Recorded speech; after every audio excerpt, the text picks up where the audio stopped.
Les séries de sang. Surcoté. Mais c'est surcoté, y a pas besoin d'une minute. Salut tout le monde, sauf ceux qui ne rangent pas les haltères à la salle. Aujourd'hui, petite vidéo réaction sur une vidéo qu'a faite Nassim. Ici, on va parler des séries de sang. Parce que les séries de sang, ça me permet de rebondir sur un sujet qui a été évoqué pour la première fois, en tout cas je l'ai vu sur la méthode de Delavier 2, et qui a été repris ici et là parce que les gens n'ont pas d'inspiration. Et le problème, c'est pas ça, c'est qu'encore une fois, diffuser la bonne parole, et c'est toujours intéressant, encore faut-il le faire correctement. C'est-à-dire qu'on vous parle de choses qui ont une fonction première et on va vous les transformer en autre chose. C'est-à-dire que certaines personnes vont transformer ça en disant que les séries de sang vont vous permettre de gagner en hypertrophie, en ceci, en cela. Or, ça a un but précis. Mais déjà, on va voir ce que Nassim dit par rapport à ça. Les séries de sang. Surcoté. Mais c'est surcoté, y a pas besoin d'une minute. Là, je l'interromps directement. Il dit surcoté, mais en fait, encore une fois, surcoté par rapport à quoi? Ça fait penser un petit peu aux BCA. Les BCA, on va dire que c'est surcoté. Oui, mais encore une fois, c'est surcoté si tu penses que les BCA sont utilisés pour te construire du muscle. Évidemment, c'est pas surcoté si tu utilises les BCA pour une autre fonction. Par exemple, c'est une protéine de mauvaise qualité. Par exemple, si justement tu préfères prendre que du solide, les BCA, c'est un petit plus pour notamment récupérer un peu plus de leucine, etc. Tu vois? Alors les séries de sang d'un coup? Non mais ça c'est une vieille technique, j'ai l'impression, une vieille technique des années 90, faites des séries de sang pour rattraper un point faible, ça c'est des conneries. Il y a d'autres manières de rattraper un point faible de manière plus cohérente. Par contre, là, ce que je n'aime pas, tu vois, mais encore une fois, c'est son avis, c'est le jugement qui est fait là-dessus en disant que ce sont des vieilles conneries, des vieilles connaissances qui datent des années 90, etc. C'est pas parce que c'est vieux que ça n'est pas pour autant efficace. Je veux dire par là, c'est que des choses ont été découvertes depuis, ça c'est sûr. D'autres méthodes ont été expérimentées, validées, etc.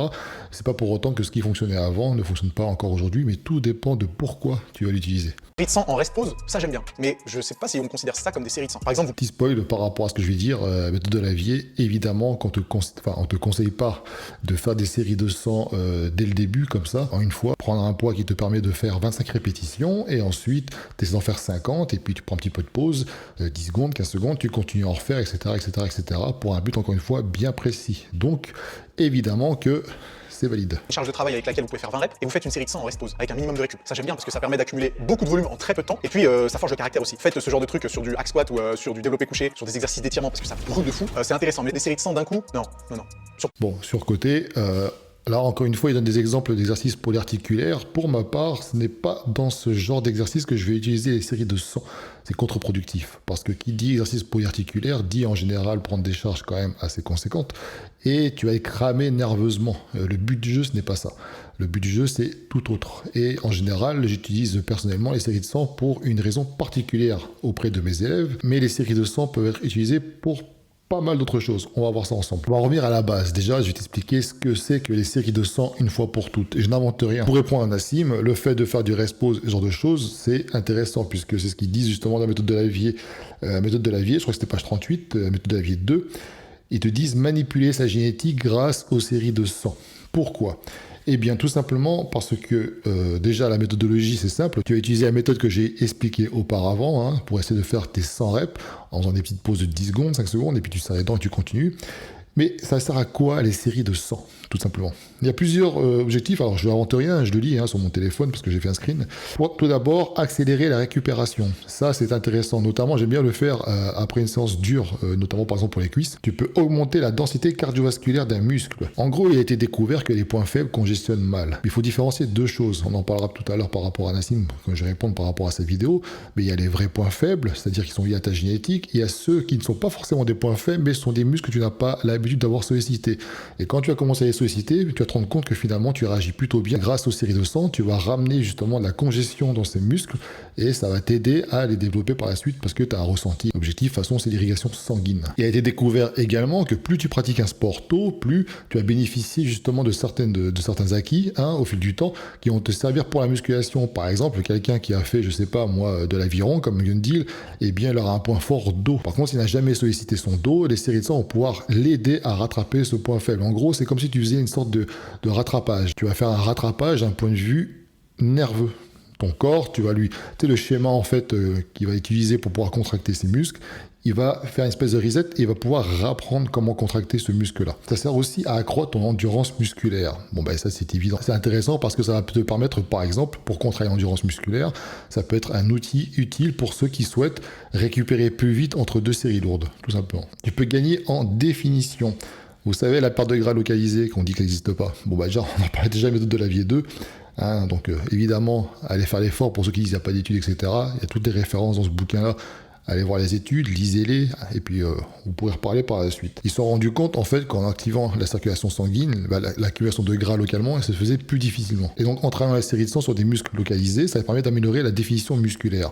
Alors, dans la pratique, ce qui se passait, c'était aussi une méthode qui existait, c'est-à-dire que, par exemple, pour perdre ce gras au niveau du bas du dos, qui est très difficile à perdre, ils te faisaient des séries longues d'extension de buste. Parce que quand ils faisaient une sèche, ils se sont rendus compte que, eh bien, ils perdaient plus de gras sur les zones qui étaient un peu plus récalcitrantes auparavant.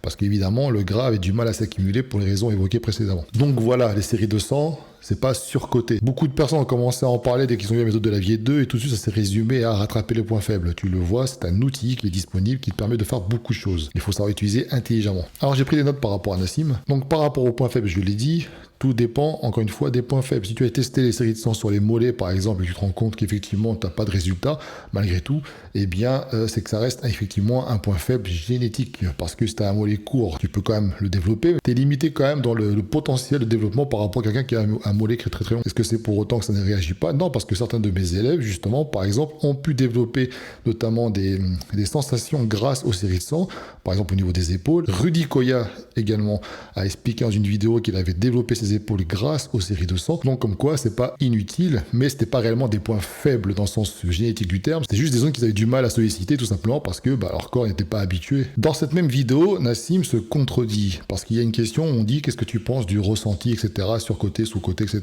Il dit que pour lui, c'est pas, je crois de mémoire, c'était pas surcoté parce que c'est effectivement, je suis d'accord avec lui, c'est-à-dire que le ressenti, c'est important. Et bien, pour ma part, j'utilise les séries de sang auprès de mes élèves, d'ailleurs, je le dis souvent en story, c'est pour leur apprendre à voir si l'exercice qui a été exécuté est fait correctement. Ou alors c'est pour aussi les aider à ressentir le muscle qui est sollicité. À savoir que si tu veux faire un tirage, par exemple vertical, tirage poitrine pour travailler ton dos sur la poulie haute et que tu te rends compte que tu as du mal à ressentir ton dos, eh bien en faisant des séries de sang, eh bien tu vas pouvoir savoir si la brûlure est bien localisée. C'est grâce à ce ressenti-là que tu vas te dire je suis dans le vrai ou pas. Donc en conclusion, les séries de sang, ce n'est pas surcoté. Il existe beaucoup d'outils qui sont à disposition. Il faut savoir simplement pourquoi tu l'utilises. Si tu comptes l'utiliser pour l'hypertrophie musculaire, c'est clairement pas le cas. Ça sert à rien de faire des séries de sang pour essayer de développer ton muscle. Tu peux utiliser encore une fois, je l'ai dit, pour la récupération, pour la perte de gras localisée. J'avais du mal à y croire moi aussi à cette perte de gras localisée, mais écoute. Ça semble fonctionner, donc voilà. C'est utilisé pour la récupération, pour le ressenti, etc., etc. Et oui, c'est utilisé aussi pour des muscles récalcitrants, mais attention, pas des points faibles d'un point de vue génétique, mais ils sont devenus des points faibles parce que tu ne les sollicites pas. Et toutes les infos sont disponibles dans la méthode de Lavier 2, je n'invente rien, je suis là que pour vous expliquer ce que moi j'utilise aussi auprès de mes clients, de mes élèves, c'est-à-dire des choses qui existent, que je vais piocher ici et là, et que je teste et que j'applique en fonction des cas que je rencontre. Tout simplement, expérimentez les choses, il ne faut pas gober tout ce qu'on vous dit, que ce soit Nassim, moi ou n'importe qui d'autre, même un Gundy, etc. Expérimentez les choses, parce que c'est triste dans les commentaires, je vous vois, mais pas que sur les vidéos de Nassim, sur beaucoup de vidéos, vous prenez les gens comme presque des gourous avec une parole divine. Ce n'est pas comme ça que ça marche la musculation. Prenez ces informations telles qu'elles sont, ce sont des informations, essayez ensuite de les appliquer, utilisez-les, testez-les. C'est ça aussi, la musculation, c'est apprendre à connaître son corps pour ensuite voir ce que ça provoque sur vous, tout simplement. Voilà, j'espère que cette vidéo vous aura plu et je vous dis à très bientôt. Ciao.